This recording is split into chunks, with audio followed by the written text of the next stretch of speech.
Bayangin aja, sekarang kamu lagi duduk sendirian di rumah.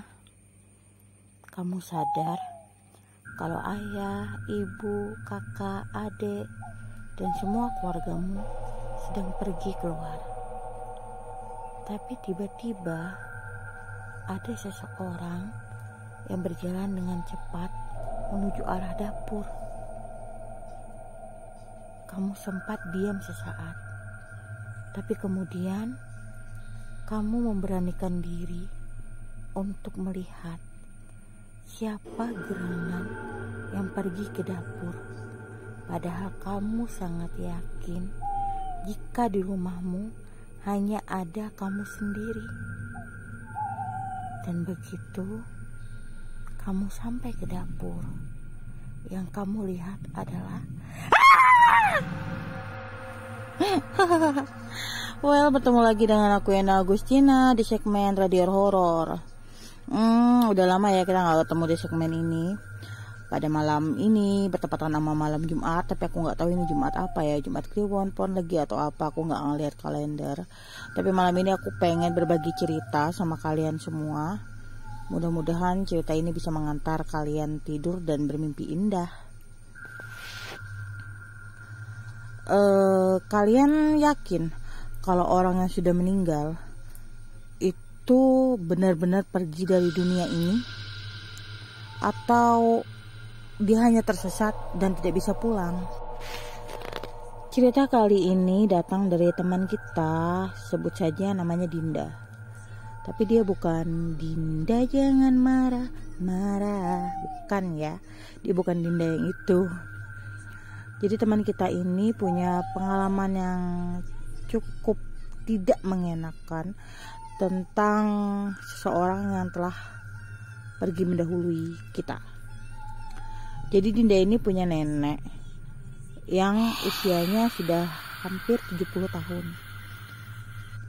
Nenek ini nih sakit. Dari dulu dia memang punya penyakit asma, dan penyakitnya ini juga sering kambuh. Dan si nenek ini sudah sering dirawat di rumah sakit. Tapi karena pandemi yang begitu luar biasa ini kan, si nenek ini pada akhirnya tidak mau dirawat di rumah sakit, dengan alasan dia takut kalau dia dirawat rumah sakit dan malah didiagnosa mempunyai penyakit corona gitu kan. Dia takut kalau dia terkena COVID, intinya kayak gitu. Hingga pada akhirnya si nenek ini meninggal dunia di rumahnya. Pada awal nenek Dinda ini meninggal, suasana ya seperti biasalah, kalau orang meninggal pasti suasananya berduka.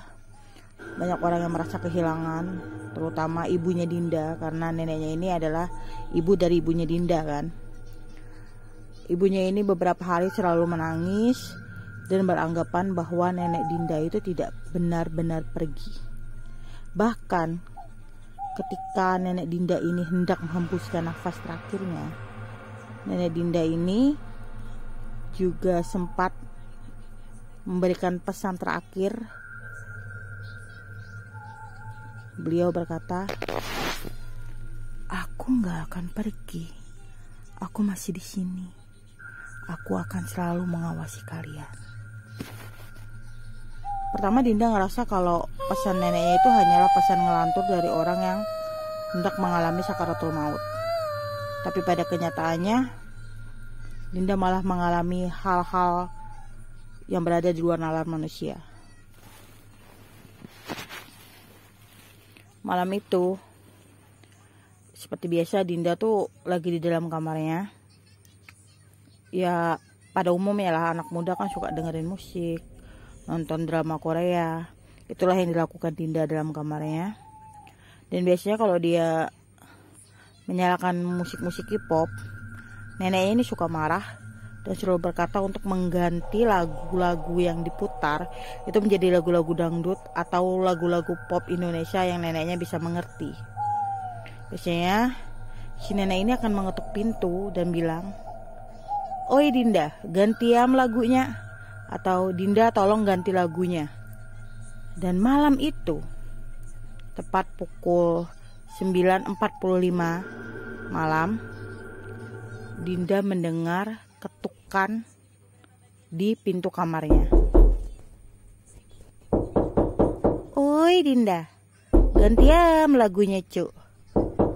Dinda mendengar suara neneknya sebanyak 3 kali.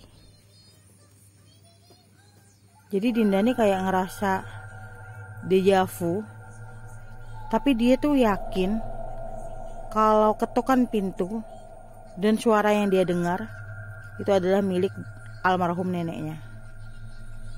Dinda langsung ambil handphonenya, dia mematikan musik, juga mematikan salon bluetoothnya.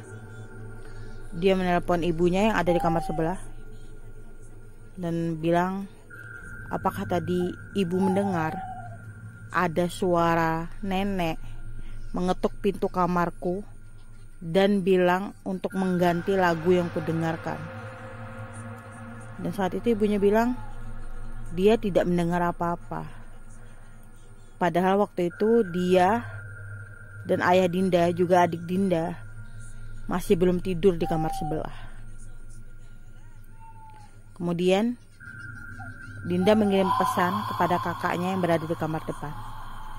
Dia bertanya, "Apakah abang mendengar nenek mengetuk pintu kamar Dinda dan menyuruh Dinda untuk mengganti lagu?" Kemudian si abang berkata, "Abang gak dengar. Tapi kalau kamu ngalami kejadian itu, berarti kita sama." Dan itu membuat Dinda tuh yakin kalau yang dia dengar itu memang benar-benar nyata, bukan hanya halusinasi Dinda seorang. Besoknya Dinda menemui abangnya. Mereka berbicara di teras rumah. Si abang ini bilang sama Dinda, "Kayaknya nenek masih ada di rumah ini. Kata orang dulu, orang yang sudah meninggal selama 40 hari masih berada di dalam rumah." Terus Dinda mulai berpikir, apakah perlu mereka menyampaikan apa yang mereka alami kepada kedua orang tua mereka? Tapi abang Dinda ini tidak menyetujuinya, karena abang Dinda ini takut kalau sampai ibunya kembali down. Karena kemarin ketika nenek mereka meninggal, ibunya ini sempat sakit seperti depresi karena tidak rela ditinggalkan oleh sang nenek. Kemudian Dinda kan bertanya, memangnya abang mengalami kejadian apa? Jadi si abang ini sering kan kayak benerin motornya, terus kayak ngegas motornya gitu kan, biasa anak cowok. Dia biasa ngelakuin kayak gitu kan di halaman depan rumahnya. Dan biasanya kalau siang hari dia ngelakukan hal itu, si nenek ini akan marah dan menyuruh dia untuk berhenti mainin gas motor karena si nenek ini mau tidur. Dan benar saja, 3 hari setelah neneknya itu meninggal, si abang ini lagi benerin motornya. Jadi dia kayak ngegas motornya di halaman depan gitu kan. Dan dia tuh ngelihat jendela di ruang tamunya itu disingkap. Kemudian si nenek berdiri di situ sambil bilang, "Oi, matiin motor tuh, aku hendak guring." Atau, "Oh, matikan motornya, aku mau tidur." Pada saat itu Dinda tuh kayak ngerasa sangat ketakutan, tapi dia tidak bisa melakukan apa-apa karena dia benar-benar gak mau kalau mamahnya atau ibunya itu akan mengalami sakit dan depresi seperti ketika neneknya baru saja meninggal. Dan di malam ke-25, Dinda mendengar suara teriakan dari arah dapur. Jadi Dinda ini bergegas keluar dari kamarnya dan melihat adik bungsunya yang baru berusia 5 tahun itu menangis di dekat meja kompor. Pada saat itu juga mamahnya atau ibunya Dinda itu berlari juga ke dapur kan. Jadi mereka berkumpul di dapur. Ada ayah Dinda, ibu Dinda, adiknya Dinda, juga abangnya Dinda. Dan ibunya Dinda ini langsung memeluk anaknya karena dia takut anak ini kenapa-napa, terkena api atau apalah kayak gitu kan. Pokoknya ibunya ini takut kalau adiknya Dinda ini terkena bahaya gitu kan. Dan ketika adiknya Dinda ini mulai tenang, mereka mulai bertanya apa yang terjadi.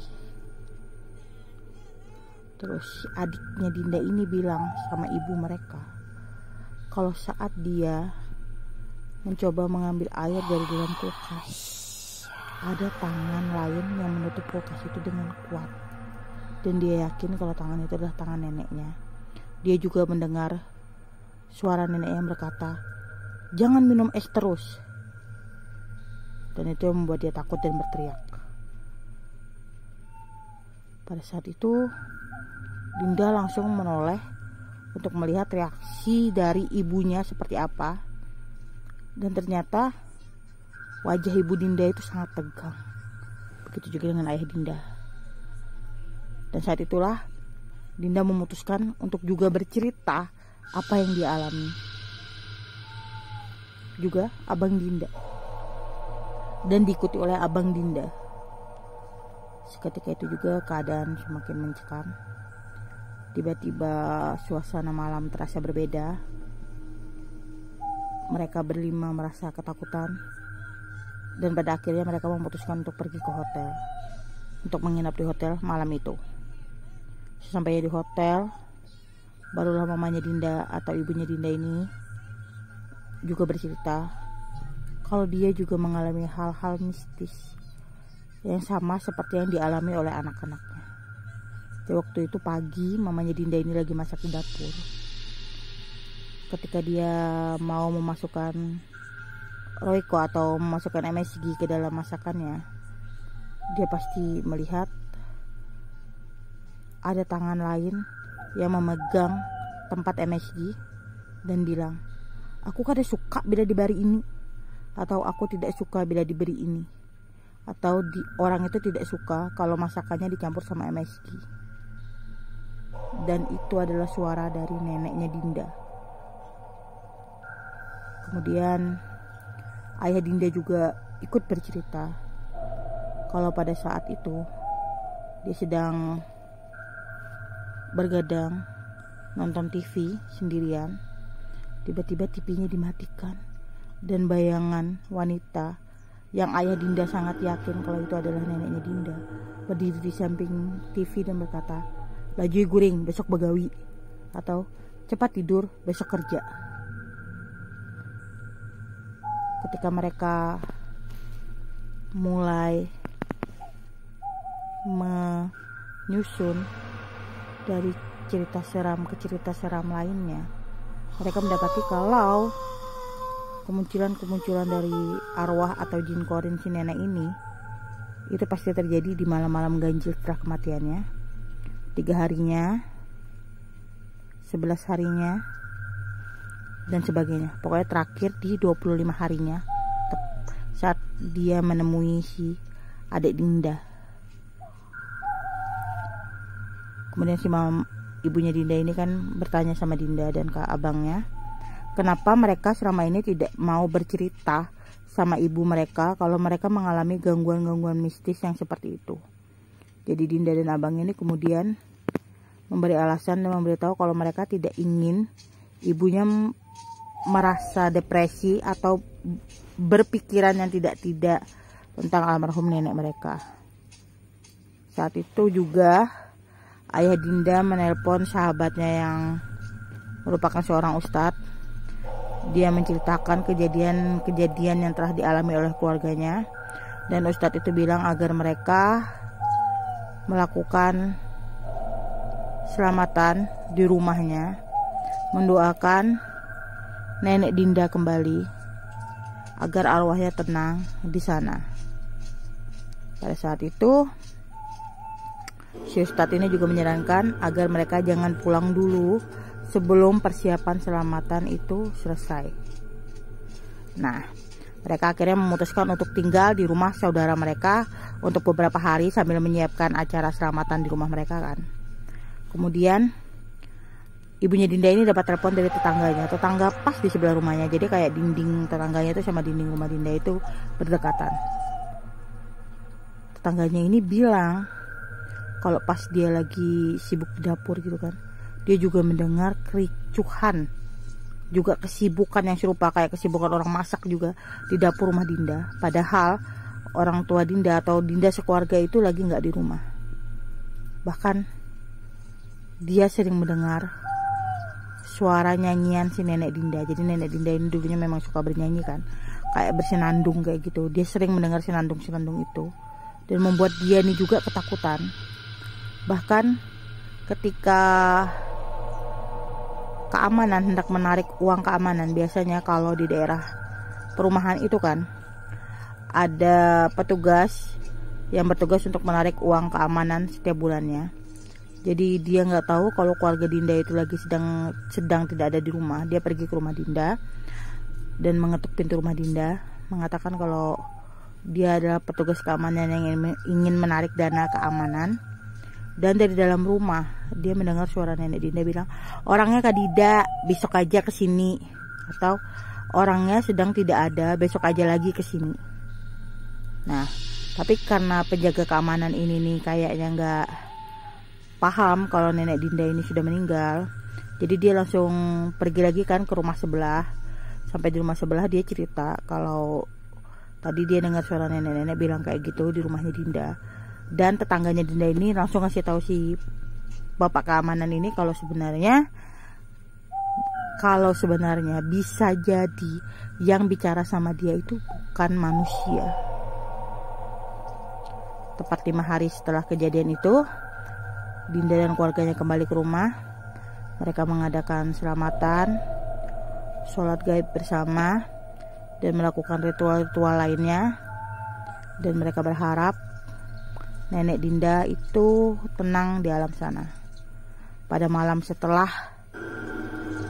selamatan dan segala ritual itu dilakukan, mereka serempak bermimpi si nenek ini jalan di atas jembatan sambil melambaikan tangan ke arah mereka dan berkata, kalau kalian tidak mau, aku ada di sini mengawasi kalian. Oke, aku pergi dan aku gak akan kembali lagi. Kalau kalian memanggilku atau merindukan aku gak akan pernah kembali lagi karena kalian sudah mengusirku. Dan aku gak tahu apakah itu benar-benar arwah si nenek atau jin yang menyamar jadi si nenek. Intinya kalau ada keluarga kita yang sudah meninggal, sebaiknya kita selalu berdoa untuk kelapangan kuburnya, berdoa agar ia mendapatkan tempat terindah di surga, dan mendoakan semoga amal ibadahnya diterima di sisi Allah Subhanahu wa Ta'ala. Oke, jika kalian punya cerita-cerita seram atau cerita-cerita mistis lainnya yang ingin diangkat ke dalam segmen radio horor ini, kalian bisa langsung DM aku. Dan aku akan, insya Allah aku akan mengangkatnya ke dalam segmen radio horor ini. Oke, cukup sekian untuk malam ini. Mudah-mudahan di lain kesempatan kita bisa bertemu lagi. Dan sampai jumpa. See you again.